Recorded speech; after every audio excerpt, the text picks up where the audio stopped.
show. Said, I mean, there's no one like me. Trying, deep down, you trying. What's up? What's up? It's your boy Paris and Jason with another episode of the Love of It podcast. Today, we have not only a singer, not only a songwriter, not only a producer, but he does it all. Does it all. We got Will Jordan here. Clap it up for Will. What's up? What's up? So to get it popping, we saw that you were born in Tacoma, Washington. What was it like? How did that really develop you as an artist, songwriter, and producer? And how did it influence you? Well, wow. Tacoma, that's a good question. Tacoma is a city that a lot of people don't know about. We're about 30 miles south of Seattle, in Washington State. A lot of people think I'm from DC, and so I have to explain to them I'm from the other side of the map that nobody knows about. And so the year I was born, on the street that I was born, you can Google this, there's an article on it. There was a shootout between Crips and Army Rangers. And that gives, like, to paint a quick picture of where I'm from and where I grew up. And the crazy part is nobody knows. Like, it's just our community that knows about our history and our culture and the stuff that we dealt with. So, like, I grew up around a lot of, I didn't see it as danger, or I didn't see it as like violence. I just saw it as like normal because that was our community, that was our neighborhood. But my parents were very protective and kept us safe and kept us in the house. And you really had a choice, like growing up, you had a choice to play basketball, sell drugs, or like go to college, or maybe be a rapper. Like if you were good. Nobody really made it as a rapper, but like that was a choice too. So for me, I did a little bit of basketball, I did a little bit of music, and I just stayed in the house, played video games, and stayed out of trouble. And so that really, like, music helped me to create a world for myself, and a safe place for myself where I could be whoever I wanted to be and do whatever I wanted to do. I could tell stories about where I was from. I didn't have to actually go out and participate and deal with stuff. I could just be in the house, and be safe for the most part. I mean, we went outside and we got to mischief and got into fights and stuff like that every once in a while, but for the most part, I just stayed in the house and made music. And like playing video games and different things like that influenced the music that I made and influenced the sound that I created, and had a big impact on me growing up through high school and all that good stuff. When did you start to take your like music more seriously? When were you known as like Will Jordan, the guy that makes music? You know, like, how was that like coming out? So for me, I thought that was like in high school. In my mind, I was already Will Jordan, the guy that makes music. I was the next Jay-Z. I was the next Kanye. I was the next Michael Jackson. I was all that stuff. It wasn't until I got out of high school and got around more musicians and real producers and real engineers that I realized I had a whole lot of work to do. I was very ambitious and very anxious about getting my music out and being in front of people and getting famous. So, but a few things came along in life that helped slow me down. 2010, I was working at the studio as an engineer, and I was broke. I was living with my parents. My car just broke down, and I get a phone call from my girlfriend, and she's like, "Hey, we need to talk." And I'm like, "Okay, what's up? How's it going?" Like, that's never good when your girl says we need to talk. Never good. And she's like, "I'm pregnant." And I'm like, oh, yeah. Great. You was producing all right. Yeah, I was producing. And so I was like, well, let me put music, I got to put music on hold and go back to working at this warehouse and just make ends meet. And she was like, don't quit, give it 3 months and let's see what happens. And so that sparked something in me, and it was just like, I got to make this happen. So that's when I really started to take music seriously, because it became more than just about me and about what I wanted and about me being famous and being seen and being heard. It was about, now I got to provide for my family. So now I got to take this seriously. I got to step my game up. And about 3 months later, we got a phone call from a guy named Zach Katz, who's an exec out in LA. And he's like, hey, don't tell nobody yet, because we don't know this for sure. But it looks like one of the songs that you wrote and that you sent us is going to be on Nicki Minaj's album. And it sounds like Rihanna's going to sing the part that you wrote. And sure enough, the album dropped and my life changed. And from then on, it was just like, now I'm validated. Now I'm a real producer. Now I'm a real songwriter. Now people see me as who I thought I saw, or who I saw myself as. Mm. So that leads me to the next question.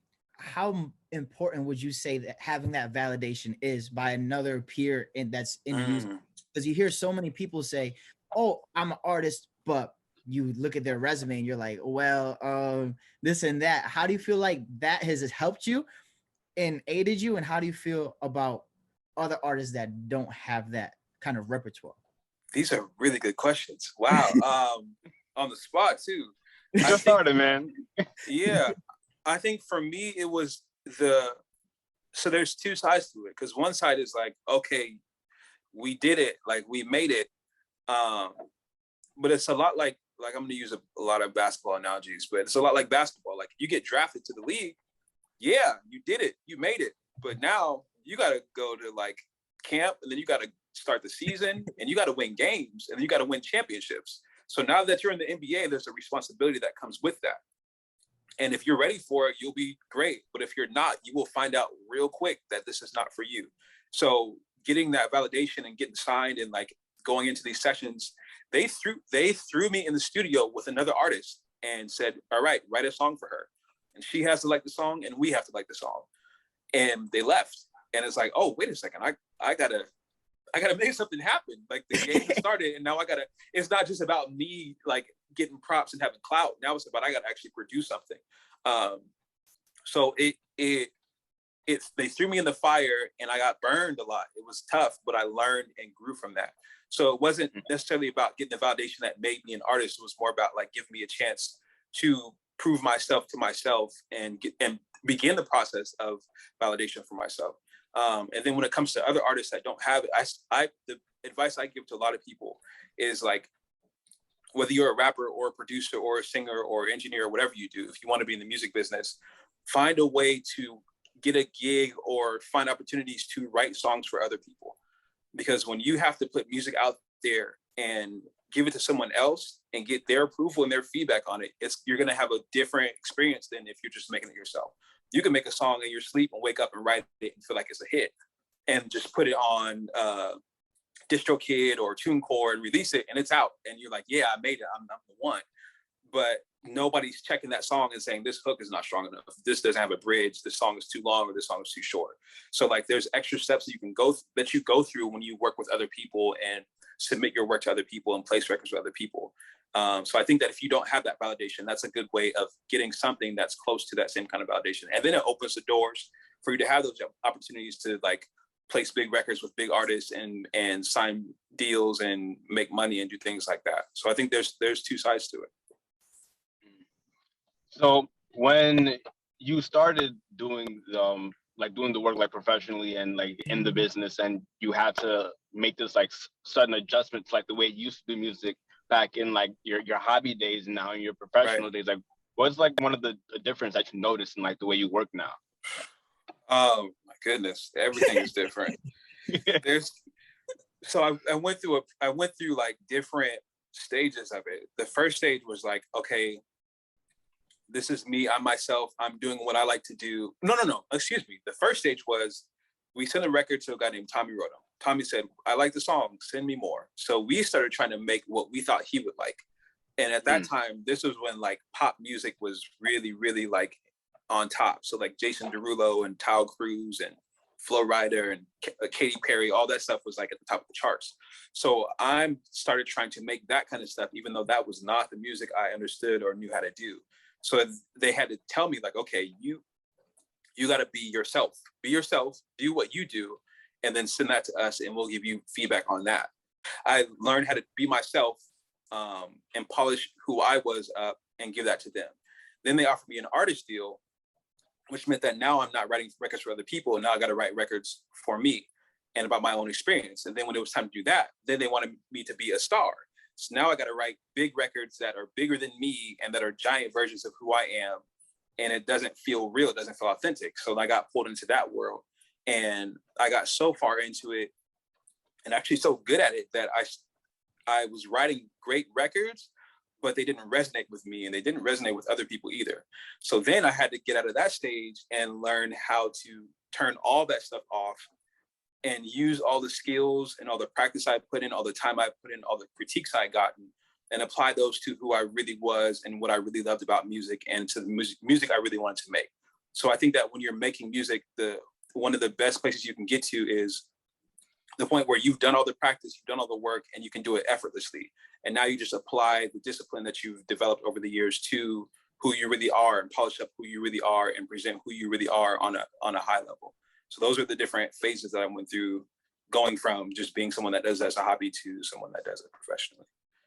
So in the past, we've had a couple other artists on here, and there was the debate of, do you like writing songs for other people more or writing them for yourself? Because if you throw it to someone else, you kind of, after it's put out there, you don't have to deal with none of that. But as you get more of the fame, more of the notoriety, as well as having to do that rollout and the push and everything. So there's pros and cons in each, but which one do you feel like you like doing more? Yeah, it depends on what your goal is at the time. There's times when writing for other people is more convenient for me because I'm not in a place to really work on my own stuff. And there's times where writing for myself is more convenient because I'm trying to build up my own audience, my own fan base, and build my own machine. So right now where I'm at in life, I'm still doing stuff for other people, but working on my own stuff is more helpful for me, and I get more out of it because I'm building an audience and I'm building a community of people that I can you're building a relationship with these people, you're building trust with these people, and you're trying to release music consistently and get them to understand and to believe that you're I look at myself as almost like a business or a company for my audience. And they're investors, and they're investing time, and they're investing money, they're investing energy, they're investing excitement and belief in me. And if they see my stock rising, then that makes them want to put more into it. But if they see I'm just sitting there, or if I'm not doing anything, then their time and their energy and money is better spent somewhere else. So if I could be doing great things as a songwriter, but these people are not fans of me as a songwriter, the industry and people that I work with may be fans of me as a songwriter, but the people that are following the music I'm dropping are like, okay, that's cool that he wrote that record, but where's your music? So right now I'm just more focused on doing me and developing me and growing and learning this new era and learning how things have changed in this new industry, because it's not the same as it was before. It's not about being mysterious. It's about being out there and being transparent. So if I sit back and just lean on my writing skills, I'm not developing my marketing skills. I'm not developing my promotion skills. I'm not developing my content creation skills. So right now I'm just focused on being an artist. It seems like that there's a lot of different levels of I guess skill sets that go into being an artist, different faculties you have to work on and continually develop to actually go along in the profession. How does that kind of translate into your daily life? How often are you working on these skills? How seamless is it in your background? What's the daily life kind of look like for you? Yeah, I'm always writing. And I won't say it like that. I'm not always just sitting down writing songs. Mm-hmm. There's always a song in my head or a melody in my head. I'm trying to improve that melody. So I'll be singing it. I'm working with a guy named Eric Jones or E Jones on a project right now. So he'll send me a beat or a few beats, and I'll listen through them. And the ones that stand out or the ones that pull melodies to my mind or pull ideas out of me, I'll listen to that for a little bit and get the beat in my head. Then I'll go throughout the day and be singing that melody and trying to figure out the perfect cadence for this verse, the perfect melody, if I should move this part up a half step, if I should use this word that makes more sense versus this word that sounds better, different things like that. So I'm always working on something that has to do with that. And if not, that I'm watching documentaries or listening to music or talking with artists that I mentor and trying to inspire them and give them ideas. But everything besides being a dad, everything in my life it's all music, whether I like it or not. Even when I'm not working on my own stuff, if I hear a song from someone else, dang it, they should have done this a half step lower because his voice is kind of straining right there. And then if they would have cut this part in half and then said this again, this hook will be perfect. So I can't turn it off now that the switch is turned on. My whole day is just all music, pretty much. Ooh, so to add on to Jason's question, you said that you've been working on music for quite a while, since high school. So since then, as you've taken the journey, as you've done more, how important is it to see the people you're working with compared to back then? And how does an upcoming artist kind of gauge that and say, okay, I'm ready to step up. Okay, now that I'm better at producing, I want to reach out to artists, stuff like that. Did you do it, and how would you encourage other artists to do it? I love these questions because these are things that I really like. I'm passionate about. I tell people in the music business, your ears are your eyes. And the better you develop them, the better your vision will be, the better you'll be able to navigate this business. If you haven't developed your ears and like developed your taste, then you're probably out here doing wild stuff and you have no idea. You're putting out music that's not ready. Because I'm guilty of it. I started in the MySpace days.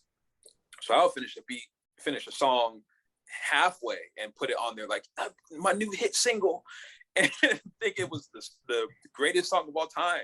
And then a month would go by and I'd listen back and be like, what have I done? Like, I take this down right now. What I did and what I encourage other people to do is go back and study the greats. I believe we all have a creative compass.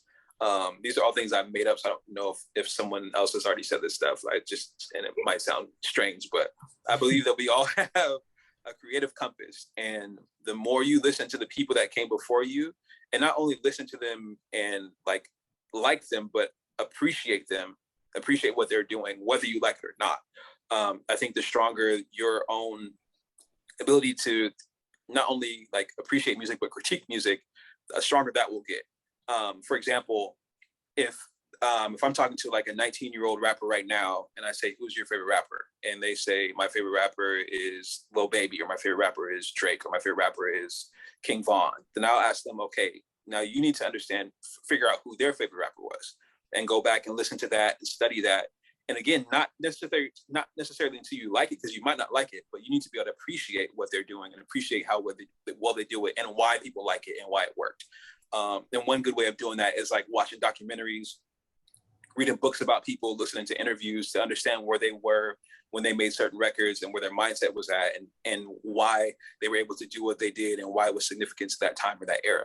And then once you like that or appreciate that, then you figure out who influenced them, and you go back and keep going back all the way till you get to like classical music and all that kind of stuff. And it's real because you can tell, for one, there's a lot of gems. There's a lot to learn from people that came before us. And there's a lot of times where people did stuff that would work right now, but nobody has gone back and listened to that stuff or studied that stuff.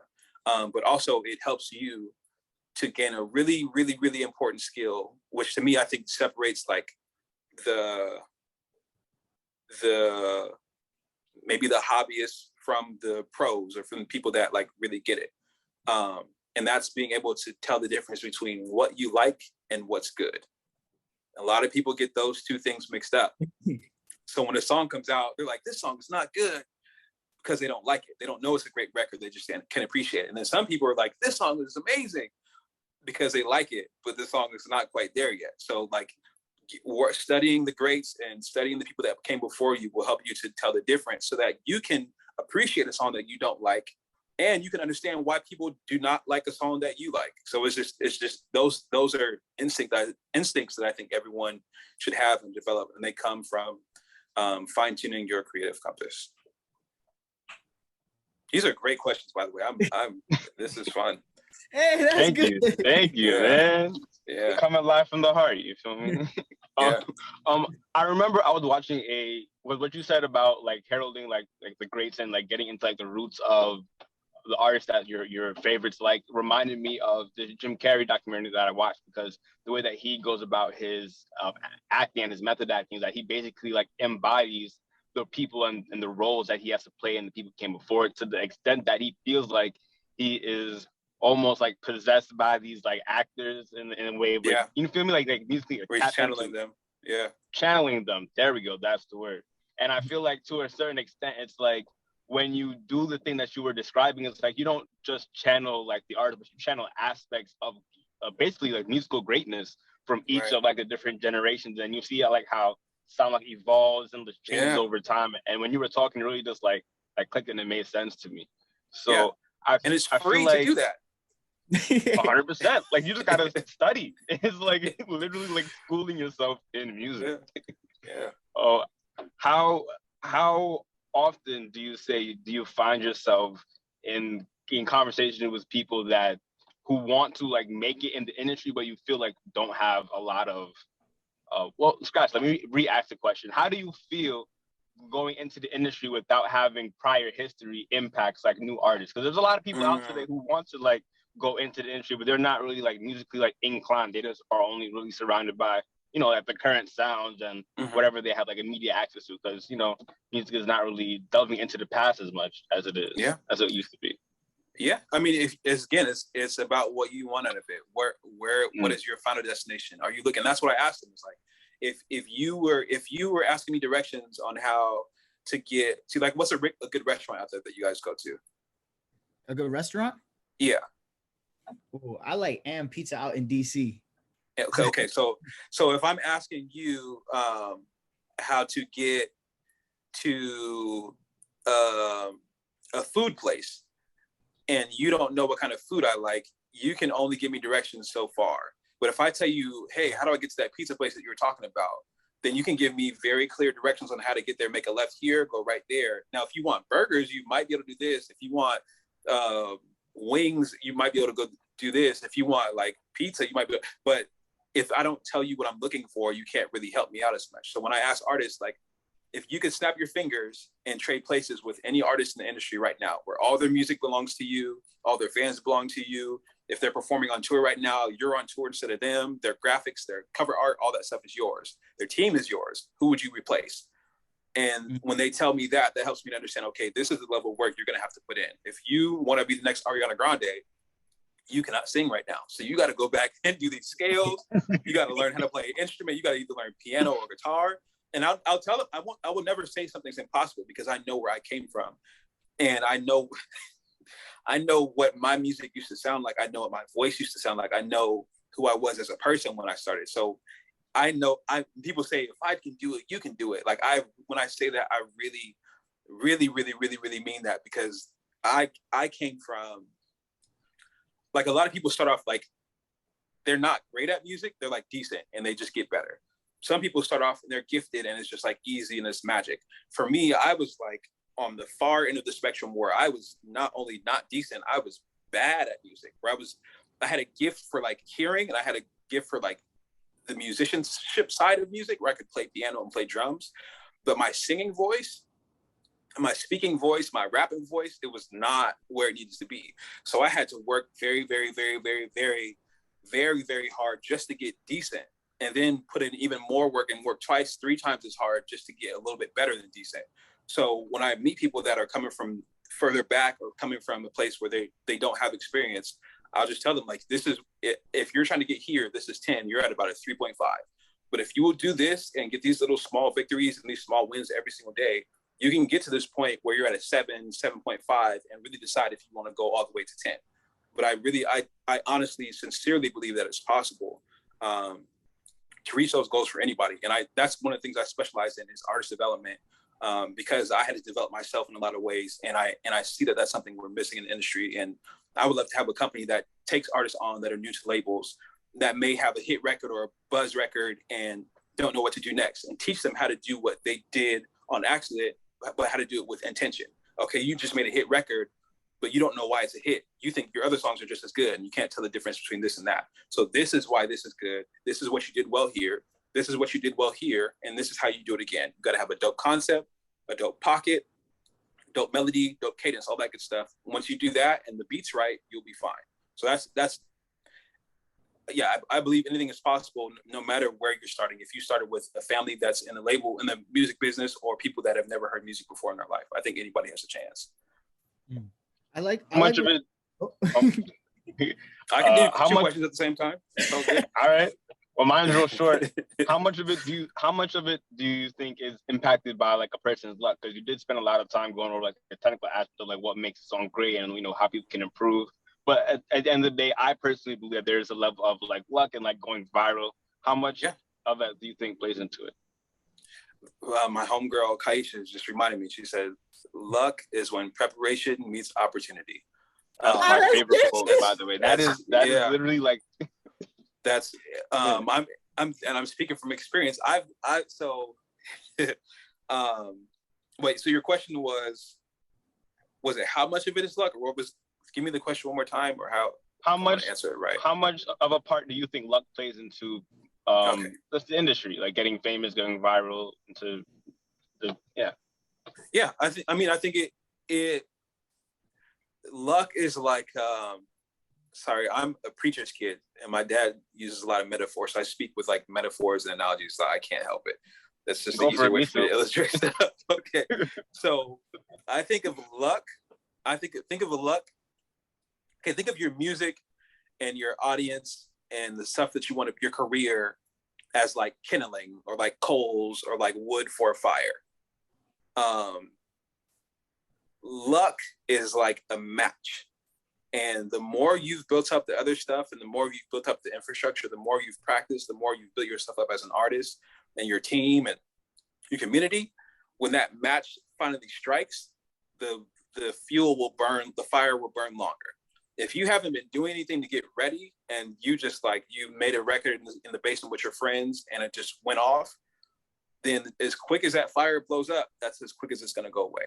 So you want to be prepared and you want to get ready for that luck to strike, because if you're, I'm telling you from experience, if you're ready and if you do the work, when it happens, and they told me this, everybody said this to me, like when you just keep building, keep creating, pretend you have millions of fans already. Because if you build that infrastructure, if you build that store, if you build that apartment complex, when people come, you have a place for them to stay. But if you don't have nothing there, they'll come and see you and then they'll leave afterwards. So there's no reason to stick around.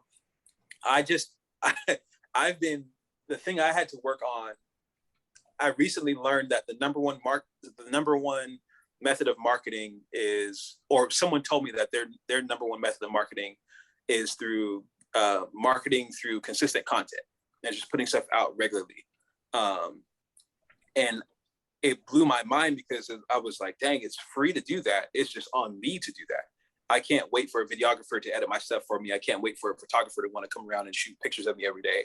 I got to be the one that steps up and starts making content consistently for people to engage and get to know me.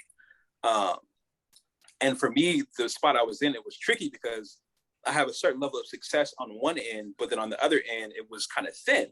So I'm like, how do I get my engagement up? I had like 2 followers on TikTok. My Instagram was okay. My TikTok was trash. My Twitter was pretty good. And I was like, how do I balance these things out? Because I need to have a presence everywhere. And I can't just wait for TikTok to go away. I can't just wait for somebody to come save me. I can't wait to wait for a big artist to post my music and now I'm on. I need to start building something, because that's the luck. That's the match strike, is somebody retweet something or posting something or somebody helping me go viral. But if I do the work on my own and build something on myself, then when that happens, I'll be ready. So I just started making videos and editing videos and learning how to edit videos and putting stuff together and trying to be funny and trying to make jokes and do what was natural to me. And I'm getting like 13 views and no likes, and like 16 views on TikTok and no likes. I got 4 followers. And it was just like, oh my goodness, this is embarrassing, because on here I look like the man, but when they go see my TikTok, it's like, oh, okay, I see you trying. I see you doing something over here. All right, So this last weekend, I had a meeting with a guy that I work with. He works for a company called Mosaic, which I would highly, highly, highly, highly, highly, highly, highly recommend for any creatives out there. Right now, the easiest way to explain it is like if you had a free link tree that you could also play your videos inside of, you can sell your merch inside of, and it looks way cleaner, it looks way better. Is you can design it more like almost like a MySpace page in a way, but like a futuristic one. So I had a meeting with him and he was helping me understand and interpret my data and figuring out how to drive people towards buying merch and buying tickets and streaming my music, because the data was showing me that people would come and leave. So he was helping me understand that and helping me to optimize my profile on Instagram and all that good stuff. So we spent that time doing that. And he was like, all right, so now you just got to make videos. And he was giving me ideas on what kind of videos to make. And I was like, okay, I'm working on one right now. Hopefully it'll do something cool. So I make this little video. I saw this video of, it was OT Genesis. He was sea walking on the sidewalk somewhere where there was a guy playing saxophone and just dancing. And all of a sudden, one of our less melanated comrades, yes, decided to leap into that circle and start doing whatever bouncy dance she started doing. And I thought it was the funniest thing, but I was like, okay, this is close, but the music's too quiet, so let me go back and edit it and make these little tweaks and make these changes. And for something I thought would take like 15 minutes took me like 4 hours. And even then, I wouldn't have known how to do what I did had I not for the last 4 months been making these other videos that were all duds. So I put the video out, I tweet it, and I say, okay, because I did an original one, and then I did another one that was more dramatic. And I said, okay, I fixed it. I got to go back to work. And I didn't go back to work. I really just took a nap and went to sleep. I woke up. Work hard.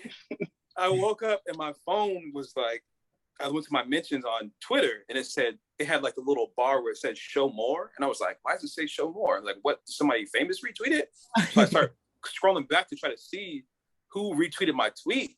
And I'm like, I can't get to the bottom of these tweets. So I keep going back and I'm like, wait a second. And I look at the tweet. When I went to sleep, it had 350 views and like 7 retweets. When I looked at it, it had 845 retweets and 30,000 views. And I was like, what happened? Mm-hmm. And I went to my Instagram, and my Instagram started blowing up. And then I went to TikTok, and the TikTok started blowing up. I was like, what is going on? And I start texting my group chat and my team, like, yo, I think this is going viral. Like, I've had it happen before with Joe Budden with a tweet I did like 3 years ago, but it wasn't like this. Like, this is more than I got on that tweet. And sure enough, as time went by, like more and more people started posting it. Then Patrick Cloud from All Def posted it. Then All Def Digital posted it. Yeah. Then OT Genesis posted it. Then Snoop posted it. And then like Jason Lee from Hollywood Unlocked DM'd me. Was like, yo, can I get the video? And I'm like, what is happening right now? and then it got real. The moment it got real, and that was funny because I predicted this. I was like, if these people do it, then this person will do it. And if they do it, then they'll do it. And if this person does it, then OT will do it. If OT posts it, then Snoop will post it. If Snoop posts it, then the Shade Room will post it. I got that DM from the Shade Room. You could tell me nothing. I was so happy. Like, I'm over here balling. I was so happy. Oh my goodness. I was so happy. And I wrote them back. And I have a homegirl named Zaya Bell. And she's actually the one that started the Omarion Challenge. And they kept posting different people doing it. So I was like, hey, you think you could post her video? Because she's like really dope and really talented. She's like a super strong, independent Black creative that deserves this kind of platform. Would you be down to like share this so she can get that love because she deserves it? And they're like, yeah, we'll check it out. So it was just like all this stuff happened because back when nobody was paying attention, I was making these stupid videos and putting them on TikTok and get no views. And now everybody's going back and watching all those videos I did before and leaving comments and, oh, your music's great. Oh, I love your voice. Oh, this is so funny. So it's like, I built that thing back then. And now like people always told me, it really works like that, where when the match was struck or when the luck happened, I was ready for it. So yeah, I'm so happy to finally have proof that this is real, because I tell people that, but now I can actually show them. So this is a great time, man. That's what's up. How important do you think it is to be more than an artist these days? Because you hear stories about artists back then that, let's say, I think Ice Cube, he was on a podcast, and something that he said was that when he was coming up, there wasn't really anybody doing drinks, or there wasn't anyone doing that many commercials. Where fast forward 2021, artists are doing so much, whether it be promoting on Instagram, Twitter, Snapchat, wearing someone's clothes, promoting a drink. So just outside of that lane too, with other endeavors, how important do you think it is for an artist to do it? And would you encourage your artists to do that instead of just focusing on music? Right. And I keep saying this, I'm going to go back to it. It depends on where you want to go. If you want, you have when I first started working at the studio I talked about, it's called Platinum Rain. It's in downtown Tacoma. He's like my Yoda when it comes to music. This guy named Ruford Henderson, but we call him Nudie. Nudie would tell me, and I didn't understand this when I was younger. He was like, I know what it looks like, and I know what y'all think it is. Young kids think it is, but an artist is just a commercial. they're commercial for the producer and for the songwriter and for the label. And I was like, what? That's not true. I want to be an artist. I want to be famous. And he was like, yeah, but you're really just, what you're doing is you're advertising and showing people what these other people can do. And you're bringing traffic to them. If you don't own anything, if you have no ownership in what you're doing, you're going to be here for a few years. And once that flame dies out, or once that buzz goes away, you're useless and they'll get rid of you.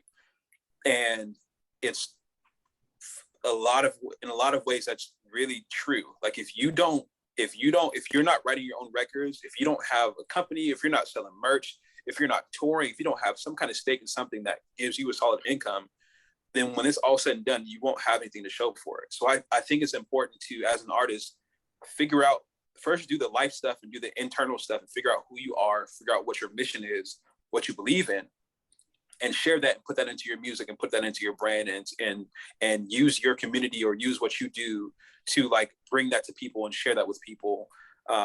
Because you have to have a why. You have to have something that you're fighting for or working towards. And you might not care about the money. You might just care about making the art and getting it out to people. But even then, like, how much more can you do? How many more people can you reach? How many more people can you impact if you have control over what's going on? Now, some people have like, and I don't think just like everybody's not meant to be an entrepreneur, everybody's not meant to be a business owner. Some people are better off and it's more convenient for them and more comfortable for them to have jobs. So I think there's artists that are fine with just being an artist where someone else writes for them, produces for them, engineers and mixes for them, puts it out, promotes it, markets it, shoots their videos, comes up with all the visions and the concepts. And if you're fine with that, if you're cool with that, more power to you. I understand that too. But if you want to have control, and if, like, for me, I was in a situation where I didn't have any creative control over what I was doing. And I vowed to never, ever, ever again, no matter how much longer this takes me to get where I want to go, I'm never going to put myself in a spot where I can't choose my own production. I can't choose what songs I put out. I can't choose what my music video looks like. I can't choose what my pictures look like, my graphic, because I have a vision for myself. If you don't have a vision for yourself and you don't have someone around you that has a vision for you, then you can do whatever you want. But if you have vision, or if you got people that have vision, then you got to put in the work and figure it out and get independent. Especially, and this is really important too, especially like women. I really emphasize that with them, because there's a lot of men, predatory men, and it happens with the other way around too, but there's a lot of predatory men and people and guys, producers and creepy engineers and creepy label people that will keep you from really learning stuff or developing these different skills because they want control. They want you to rely on them, because with responsibility comes authority. So if you need them and if they're responsible for you, they get to be in charge. So I really like encourage and hope that like this next generation will learn that and understand that, like, if I can do this on my own, then I have control over what I'm doing, and nobody can put me in these, or it's harder for people to put me in these compromising situations. Dang. So to follow up with that, I noticed that throughout the interview, you've been mentioning a lot of other people, great people that you put yourself around. And as an artist coming up, I think I like to throw this out personally. I think it's good for an artist to try Ableton, try Fruity Loops, try producing, try engineering, because once you get in those rooms, you could tell the engineer, you could tell the producer, whoever's there, the songwriter. Yes. Okay, like, I know, for example, I was with my engineer back a couple of years ago. I tried Fruity Loops. So he uses Pro Tools. I'm like, just gross beat it. He's like, there's nothing called gross beat in here. So I'm like, you have to rewind the sound. So I'm telling him verbatim what it does, and he's like, oh, it's like this, and like verifying it. So I think, just to add what you were saying about throwing that wood, I think an artist should go out there and try everything that they view themselves and their vision goes to. So if you see yourself wanted to be music videos, if you see yourself wanting to be a director, producer, engineer, help other people out, and if you want everyone to be on the same page as you, I think doing those things helps out. So to circle that around to a question, how do you feel having a solid team around you? How important was that, and how important is that today? And how do you find the right people for you, and how do you keep that group? Because I'll keep it a buck with you. I could make a beat, but it's not gonna be nearly as good as any other producer. So right, yeah, and even me as someone I write, produce, engineer, and I can mix and master and do it all. But if I'm doing everything, I can only get so much done. So like that was a phase for me too, to learn how to not be a control freak and learn how to delegate and like use my comparative advantage, which is doing the things that only I can do and letting other people do the things that I need help with, and giving them the trust and the grace to learn those things, because they gotta have room to fail. You can't expect perfection out of someone that's trying to learn something and develop in that area. So having an important team, oh my goodness, my team has been an evolving thing over the years. The core of it is my two best friends, Dev and Rel. Me and Dev have been friends since high school. Me and Rel have been friends just a little bit after I graduated. And they have like, I'm blessed to have a lot of really amazing people around me, and have a lot of people that have, at one point they played a certain role as like a manager, and then they moved on and just become like an advisor or like a sage almost. Like the guy Nudie I was talking about, he doesn't manage me anymore, but he still like gives me advice and encourages me and supports me in a lot of different ways. So I got to like, I had the freedom to transition from different roles and different relationships with people without there having to be like a lot of tension or a lot of like conflict or the word, I can't think of the word I'm looking for right now, friction, which has been amazing. So my story is not going to be the same as everyone else's, but I think that the most important thing is finding people, working with people that you want to be around, and working with people that you trust. Like start with that. I tell people you got to have a core group when you start off. These are people that will roast you when you need to be roasted. But they will also encourage you when you need to be encouraged. You can tell them good news and tell them things that you want to do, and they won't shut you down or make you feel dumb about it. They'll believe in you. And even if they don't believe in you, they won't let you know it. But like having that core group, which is for me, my two best friends, like no matter what's going on, I can tell them everything. And they're going to be honest with me. If the record's dope, they're going to let me know if it's dope. But if it's not, in a loving way, they will kind of hint or let me know, like, this might not be the one, or we like this one better.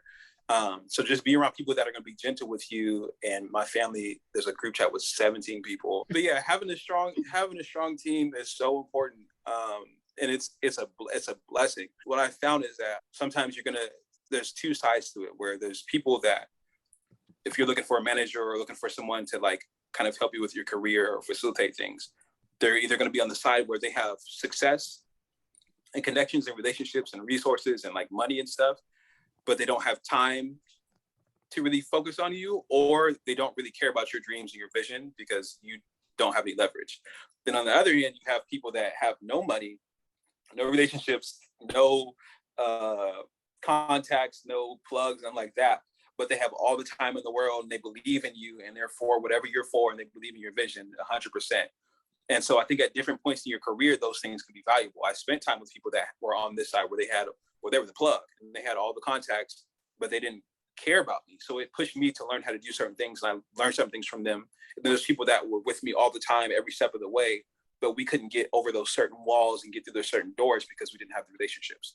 I feel like now I'm in a place where the people I'm working with are in the middle, where they have the contacts, they know the people, they have the relationships, but they also have the time, and they believe in what I believe in, and they see me as I see myself, which is a really, really, really hard thing to find. And when you find that, hold on to it. And I still like, I don't want to make it sound like I'm saying that people from my past didn't have that, because I still have a lot of love for them. And what happened with me was my team, my previous team, became so successful that it was just hard to make time for each other, because now they've become executives. So like, there's no time to help Will with his setup at his concert, because we got to do this big deal over here and do that over there. So now I'm in a place where I get help with the things I need help with, and I can call at 3:00 in the morning complaining about the way this cover art looks, or the way this